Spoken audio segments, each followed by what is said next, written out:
के लिए एक नोट है कि उसे मेरे चेहरे की विकृति से ज़्यादा मतलब होगा मेरे गुणों से। मैं क्या कर सकती हूँ और क्या कर लूँगी। उसे शायद पता होना चाहिए कि अगर मेरे चेहरे पर थोड़ी सी भी औरों के मुकाबले भिन्नता है तो उतनी ही ज़्यादा अंदर से भी भिन्नता होगी, क्योंकि जिनके चेहरे पर भिन्नताएं होती हैं वो अन्यों के मुकाबले अंदर से भी भिन्न होते हैं। उनमें नहीं होती है दिखावट कि वो दिखा सकें कि हम कितने सुंदर हैं। उनमें नहीं होती है वो बात कि सब पर मुग्ध हो जाएं या सबसे कहें कि हम पर मुग्ध रहो।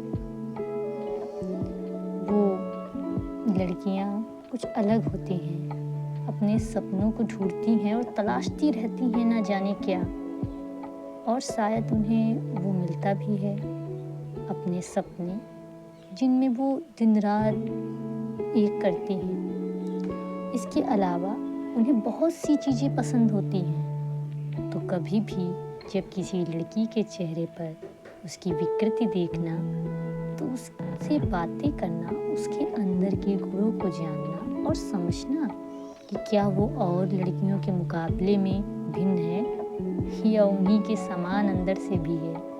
भटकेगी तो नहीं या भटकने वाली लड़कियों में से तो नहीं होगी। आता होगा उसे बहुत कुछ जो अन्य लड़कियों को नहीं आता होगा। होंगे उसके भी मन में वैसे ही सवाल, वैसी ही इच्छाएं जो अन्य लड़कियों के मन में होती हैं, पर वो पर लगाकर उड़ती नहीं हैं। वो नीचे ही रहती हैं धरातल पे, आसमान को देखती हैं और नापती हैं सिर्फ अपने लिए, अपनों के लिए, सिर्फ खुद के लिए नहीं कि आसमान में उड़ें और आज़ादी का गलत मतलब निकालें। वो उड़ती हैं इसलिए क्योंकि उन्हें उड़ना पसंद है।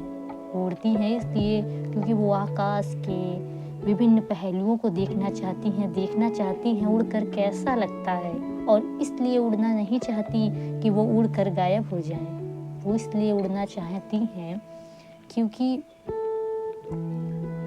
वो उड़कर अपने आप को बेहतर बनाना चाहती हैं।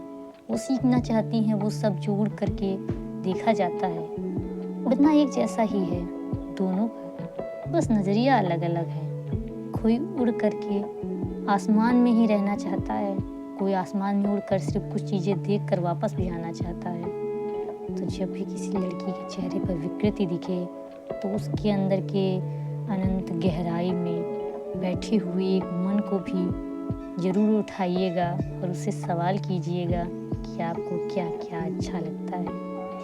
धन्यवाद। ये मेरी कविता डायरेक्ट बोली गई है, कविता ही